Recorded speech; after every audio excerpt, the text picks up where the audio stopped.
Jugé et condamné, sans avoir assisté à son propre procès.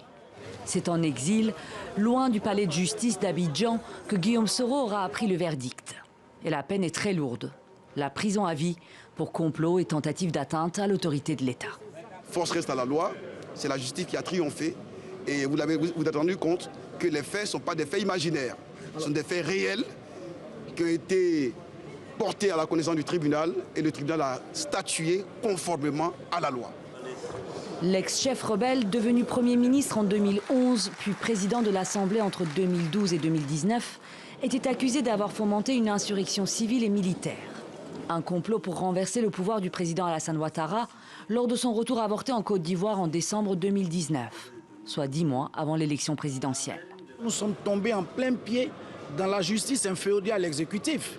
La sanction du président Soro Guillaume est celle qui a été prédite, souhaitée et préjugée par le chef de l'État. C'est des justices vindicatives, c'est des justices au sol des gens pour régler des comptes.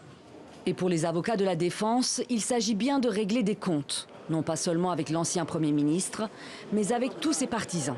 Ce mercredi, la Cour a ordonné la confiscation des biens ainsi que la dissolution de son mouvement Génération et Peuple Solidaire, accusé de se livrer à des actes subversifs.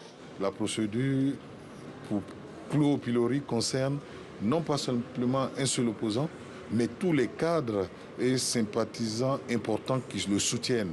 Vous avez vu une décision collective d'anéantissement de, on va dire, opposants politiques à l'occasion d'un procès criminel.